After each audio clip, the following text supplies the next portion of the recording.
Bismillahirrahmanirrahim. Assalamualaikum warahmatullahi wabarakatuh. Bertemu kembali dengan saya, Isma Yuniar, di mata kuliah peminatan 1, yaitu di keperawatan kritis. Kami dari tim teaching, saya diminta untuk sharing tentang end of life, ya, khususnya pada pasien-pasien kritis, ya. Sebelumnya mahasiswa sudah mendapatkan tentang keperawatan paliatif, ya, palliative care, dan ini juga merupakan salah satu bagian dari keperawatan paliatif, yaitu end of life. Tapi di sini saya juga akan mengulang kembali beberapa konsep di paliatif, karena itu merupakan satu kesatuan, satu bagian ketika kita berbicara tentang end of life. Apa sih yang dimaksud dengan perawatan paliatif, ya, dan kenapa pada keperawatan kritis ini dimasukkan juga subtopik tersebut, gitu ya, karena nanti kita akan berhubungan dengan pasien-pasien kritis yang membutuhkan perawatan paliatif.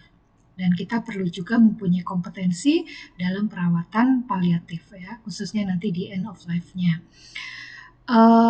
Secara pengertian, perawatan paliatif adalah perawatan interdisipliner yang berfokus pada pasien dengan penyakit serius atau mengancam nyawa, dengan tujuan untuk mengurangi beban penyakit, meringankan penderitaan, dan mempertahankan kualitas hidup dari saat setelah terdiagnosa. Dari pengertian tersebut, ada beberapa kata kunci yang bisa kita ambil. Yang pertama adalah perawatan interdisipliner. Jadi ketika kita melakukan perawatan paliatif, itu tidak hanya satu disiplin ilmu yang terlibat.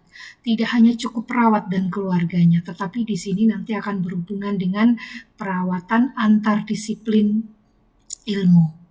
Ya, nah di sini memang ruang lingkupnya, ya, berfokus pada pasien-pasien dengan penyakit yang serius mengancam nyawa, ya, nanti kita sebut sebagai terminal ill, yang nanti secara umum bertujuan, secara definisi adalah mengurangi dari beban penyakit, ya, meringankan penderitaannya, ya, dan mempertahankan kualitas hidupnya. Ya, jadi ini garis besarnya salah satunya adalah untuk mempertahankan quality of life-nya. Jadi kualitas hidupnya tidak menurun di saat-saat terakhirnya. Ya, kalau kita orang Muslim itu ya meninggal dalam keadaan husnul khotimah yang terbaik. Ya, jadi secara pengertian itu paliatif seperti itu. Kalau dari WHO sendiri, ya, palliative care adalah an approach that improve the quality of life of patient and their family facing the problems associated with life-threatening illness, ya, through the prevention and relief of suffering by means of early identification and impeccable assessment and treatment of pain and other problem, physical, physiological, and spiritual. Secara umum sama, ya, tadi dengan pengertian di awal. Jadi pendekatan, ya, yang bertujuan untuk meningkatkan kualitas hidup dari pasien dan keluarganya, ya, dengan mendekatkan khususnya pada tadi pasien-pasien ruang lingkup pasien yang terminal ill, ya, pasien-pasien kritis, ya, pasien-pasien yang terdiagnosa seperti CA, ya, nanti melalui pendekatan-pendekatan relief of suffering, ya, jadi mengurangi rasa nyerinya dan sebagainya. Ya, dari WHO 1990 di sini ada perubahan paradigma. Kayak mahasiswa bisa perhatikan di awal dari WHO menyampaikan bahwa yang namanya palliative care adalah perawatan total dan aktif penderita penyakit yang tidak lagi responsif terhadap upaya kuratif apapun. Nah, di sini terjadi perubahan. Nah, perubahannya di mana? Di sini terdapat perubahan bahwa palliative care itu dimulai sejak terdiagnosa penyakit sampai akhir hayat. Tidak mempedulikan stadium, dini atau lanjut, masih bisa sembuh atau tidak, gitu ya. diteruskan dengan memberikan dukungan kepada anggota keluarga yang berduka. Nah, di sini berarti tadi definisi-definisi tersebut juga sudah ada perubahan di sini. Jadi mulai dari pasien itu terdiagnosa, ya, itu sudah bisa diawali, sudah mulai bisa dilakukan perawatan paliatif. Tidak memperdulikan dia nunggu stadium 4 ya dan sebagainya. Ini adalah beberapa perubahan paradigma dari palliative care. Nah, ini adalah integrated dari model paliatif ya. Kalau integrated itu ya di sini ada curative care, ada palliative care dan bereavement. Mungkin di sini gambarnya yang bisa lebih jelas lagi. Ya. Nah, ya. Jadi mulai dari diagnosa, kemudian nanti dying sampai death, ya, sampai meninggal. Ya, nanti end of life ada di bagian sini. Ya, di sini banyak sekali yang terlibat yang tadi disampaikan interdisipliner. Ya, jadi ini adalah integrated antara kuratif dan paliatif. Jadi tidak bisa berdiri sendiri, tetapi itu menjadi satu kesatuan. Oleh karena itu multidisipliner, dokter, perawat, ya, para yang merehabilitasi, ya, nanti macam-macam. Nah, di sini kita lihat ada person with illness-nya, family, caregiver, ya, disease progression gitu. Ini adalah gambar integrated model care, yaitu integrated model care palliative care, yaitu kuratif dan paliatif together. Dasar dari pelayanan paliatif menurut WHO adalah 1. Meningkatkan kualitas hidup dan menganggap kematian sebagai proses yang normal. Ini adalah dasar-dasar dari pelayanan palliative care. Jadi memang quality of life-nya tidak menurun, tetapi justru di akhir dia tetap berkualitas hidupnya dan menganggap kematian sebagai proses yang normal. Jadi si pasien tersebut memahami bahwa siklus manusia itu akan mengalami kematian, bukan sesuatu yang menyeramkan, dia ketakutan untuk mencapai fase tersebut gitu ya. Kemudian dasar pelayanan paliatif yang kedua adalah bukan mempercepat atau menunda kematian. Ya, ini juga sesuatu mindset yang perlu dipahamkan.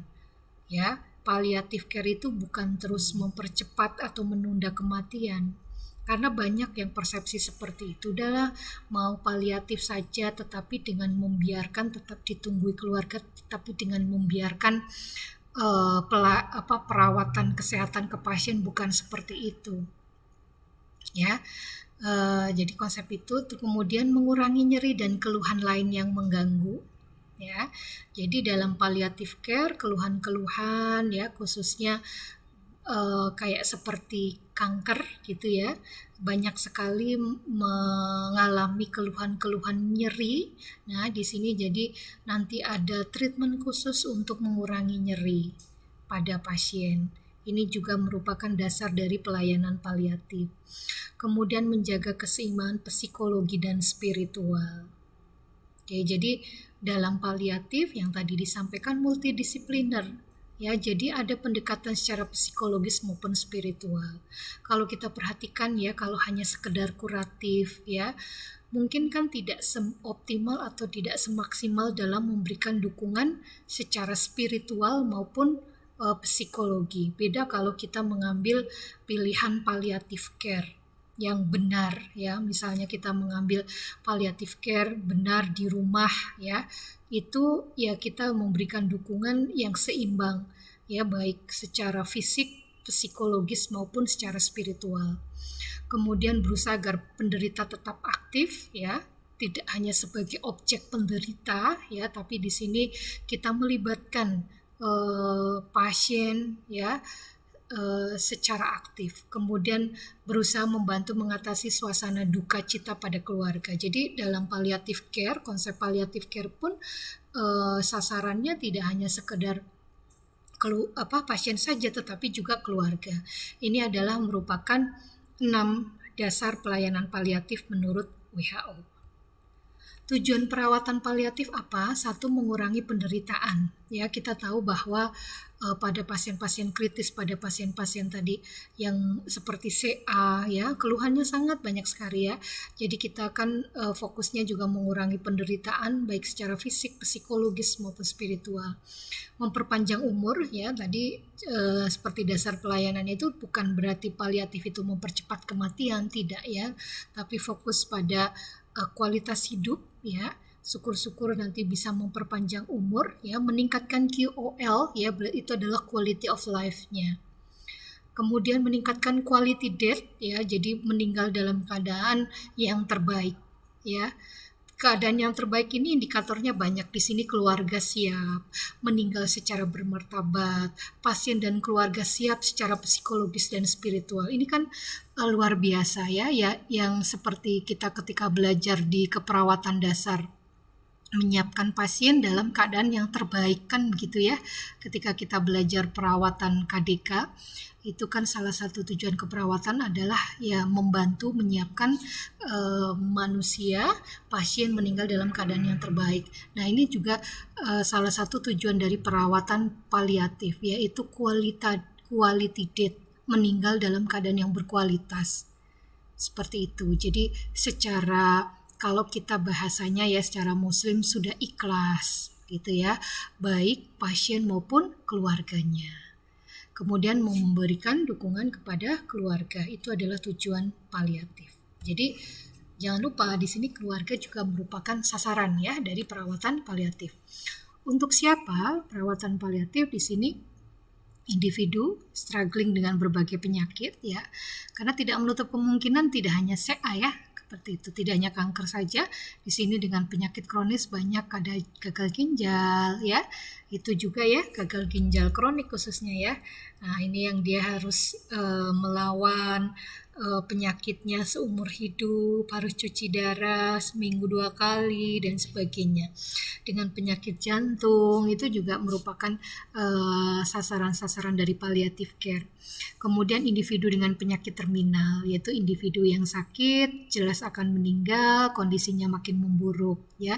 Jadi kondisi terminal ini adalah suatu proses yang progresif menuju kematian. Ya, biasanya kita memang sering kita temui pada pasien-pasien CA yang sudah stadium lanjut gitu ya, pasien HIV gitu ya. Jadi progresif menuju kematian yang cukup cepat ya, sebutannya progresif ya, mengalami penurunan-penurunan secara fisik, psikososial, spiritual ya, dan di mana pengobatan medis itu sudah mungkin kemungkinan kecil lah ya bisa memberikan perbaikan pada fungsi tubuhnya.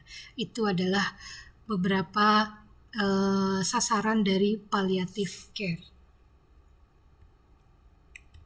Nah, kalau kita lihat di sini yang tadi multidisipliner ya, ada dokter juga banyak ya. Kita ada dokter umum, ada dokter spesialis ya. Nanti jadi kalau kita memutuskan pada pasien ini akan dilakukan perawatan paliatif ya, kita juga akan sesuaikan dengan kondisi pasiennya ya, dia membutuhkan dokter spesialis yang seperti apa. Ada ahli gizinya, ada farmasinya, ada fisioterapinya, ada keluarga jelas ya, ada rohaniawan, ada psikolog. Nah, ini jadi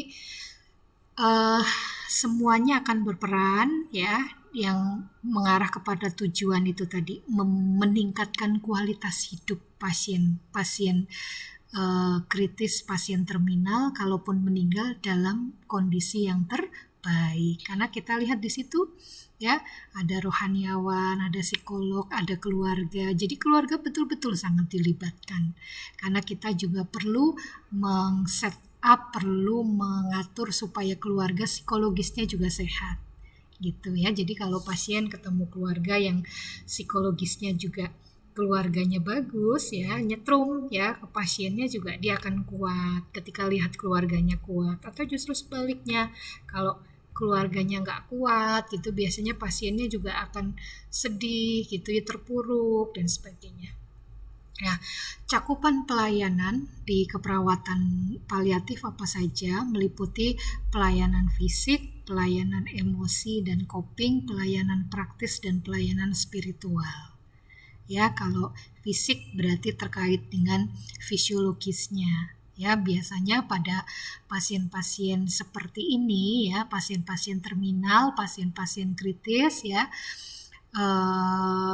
pelayanan fisik fisiologis terkait dengan nyeri, kelelahan, ya, mual muntah, ya pastinya tindakan atau intervensi yang terkait dengan pengobatan, dengan pengaturan nutrisi, ya kan banyak sekali yang sudah tidak atau mengalami kurang nafsu makan, sudah mogok makan nggak mau, atau sebaliknya makan keluar ya, atau makan hanya sedikit sekali ya.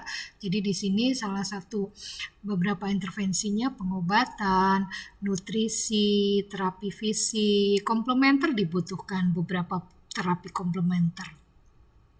Kemudian pelayanan yang kedua selain fisik adalah emosi dan coping. Ya, biasanya yang dialami keluhan terkait dengan emosi adalah depresi, cemas, takut ya. Banyak sekali pasien HIV ya, HIV AIDS ya yang sudah masuk dalam tahapan AIDS ya, pasiennya depresi ya, kecemasan, takutnya.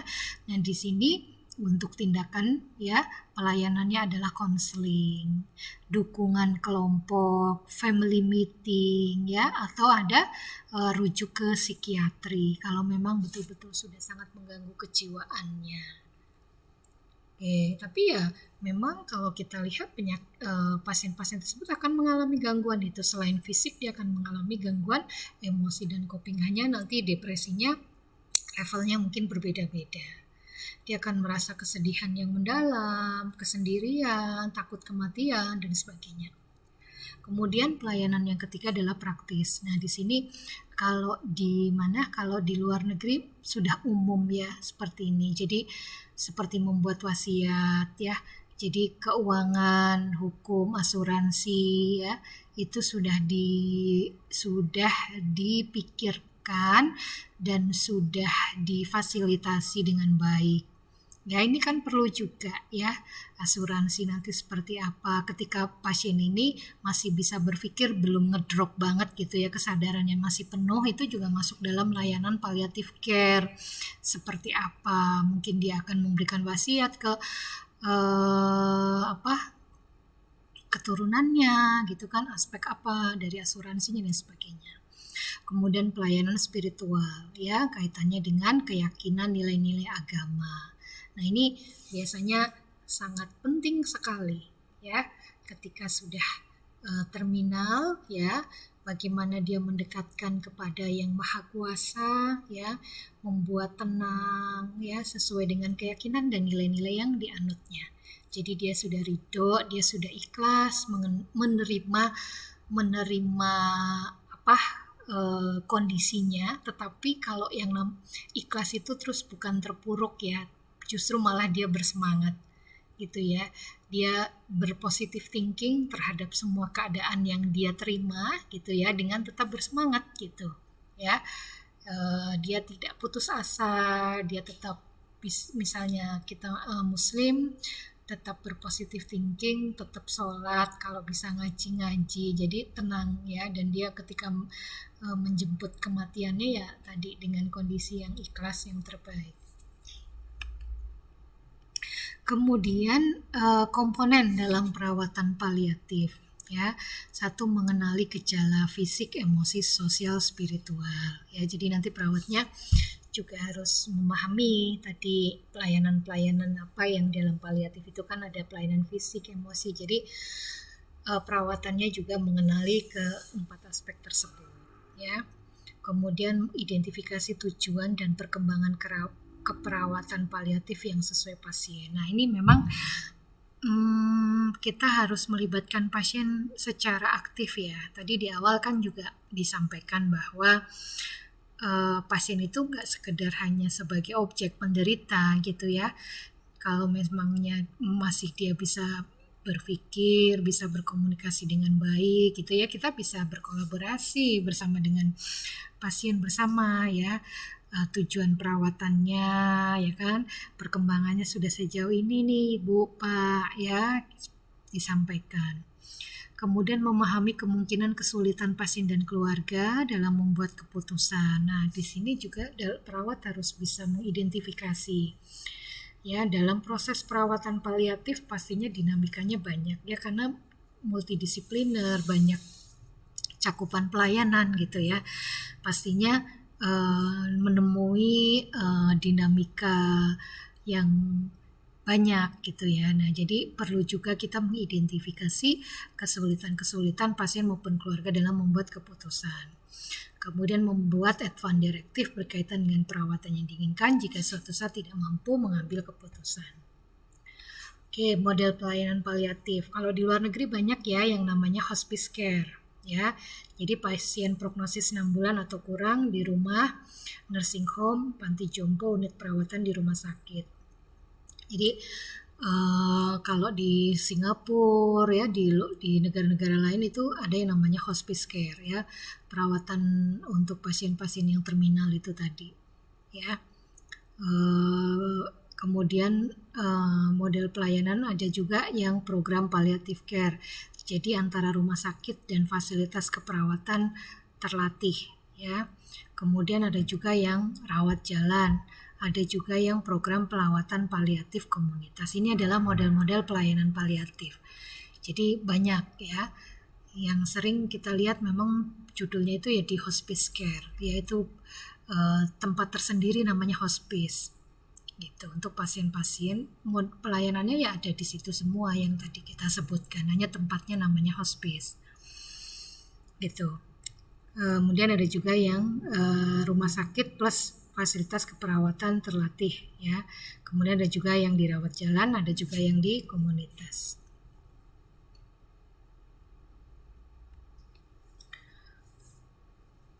Oke, ini bisa ya tadi di hospice gitu ya, di fasilitas kesehatan, di rumah sakit ya dan sebagainya juga bisa dilakukan. Oke, kemudian domain perawatan paliatif yang berkualitas. 1. Struktur dan proses keperawatan. Domainnya adalah interdisiplin berdasarkan tujuan perawatan. Kemudian ada aspek fisik yang meliputi tadi keluhannya, status penyakitnya, ya, diagnosa medisnya. Kemudian domain perawatan paliatif lagi, selain struktur proses perawatan, aspek fisik, aspek psikologis, dan psikiatri, tadi ya, aspek sosial. Jadi aspek sosial itu juga masuk dalam domain perawatan paliatif yang berkualitas, yaitu kita harus memperhatikan komunikasi, dukungan, ya, krisis caregiver. Jadi caregiver sebagai pemberi pelayanannya pada pasien tersebut kadang-kadang mengalami kondisi krisis ya, capek, bosan dan sebagainya, itu kita juga harus perhatikan ya, aspek sosial itu masuknya. Kemudian aspek spiritual dan religius, aspek budaya. Nah, ini kan banyak sekali ya ketika melakukan perawatan paliatif itu aspek budaya itu diperhatikan gitu, nilai-nilai budaya ya. Banyak sekali keyakinan-keyakinan yang ikut berkontribusi dalam pengambilan keputusan keluarga maupun pasien tersebut. Itu sangat banyak dipengaruhi oleh nilai-nilai budaya, apalagi Indonesia. Ya, jadi masuk juga dalam domain perawatan paliatif. Jadi kita harus bisa mengintegrasikan budaya juga dalam perawatan paliatif. Kemudian perawatan pasien sakaratul maut. Nah, ini juga perlu diperhatikan ya, adanya kehadiran dari support system ya, edukasi, prognosis ya, kita tahu nih kira-kira sudah sebentar lagi ya, jadi perawatan sakaratul maut semuanya ngumpul ya dan sebagainya. Kemudian aspek etik dan hukum.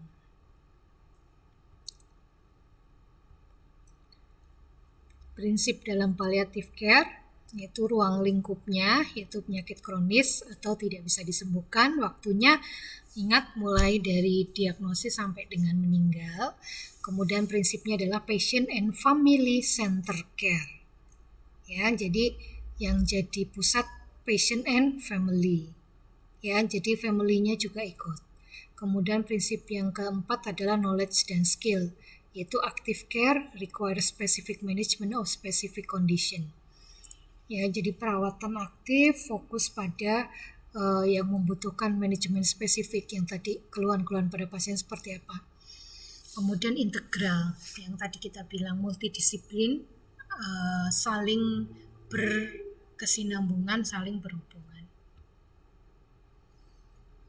Nah, ini adalah gambar dari 5 domains dari holistic care: cultural care, physical care, social care, emotional care, dan spiritual care. Nah, ini yang terakhir, end of life, perawatan di akhir hayat. Ya, jadi ini bagian penting juga dari palliative care, mencakup perawatan dan dukungan untuk orang yang sudah berada pada ujung dari hidupnya. Biasanya diberikan pada 1 tahun terakhir kehidupannya, bertujuan menciptakan kenyamanan semaksimal mungkin bagi penderita. Ya, ketika itu kualitas hidupnya tetap terjaga, bahkan bisa meningkat di akhirnya, pasti kenyamanan maksimal itu akan didapatkan. Ya, misalnya dia akan nyeri, dia akan bisa nyerinya dikurangi, dia ikhlas menerima, bisa berpositif thinking, semangat, dan sebagainya. Kemudian juga mencakup penjelasan kepada keluarga dan teman apa yang akan dihadapi dan diharapkan pada saat terakhir kehidupannya. Ya, jadi end of life adalah bagian dari palliative care di sini, perawatan pada akhir, pada waktu-waktu akhir dari kehidupan pasien tersebut. Siapa yang harus dimiliki perawatan? Di sini sikap yang harus dimiliki perawatan: mempunyai falsafah hidup yang kokoh, agama dan sistem nilai. Ya, mempunyai kemampuan untuk tidak judgmental terhadap pasien yang mempunyai sistem nilai budaya. Jadi di sini perawat itu juga yang akan memberikan end of life itu juga harus mempunyai falsafah hidup yang kokoh, khususnya agama dan nilai. Kemudian dia tidak bersifat judgmental, misalnya dia merawat pasien dengan berbeda keyakinan, ya artinya dia tidak mengejudge.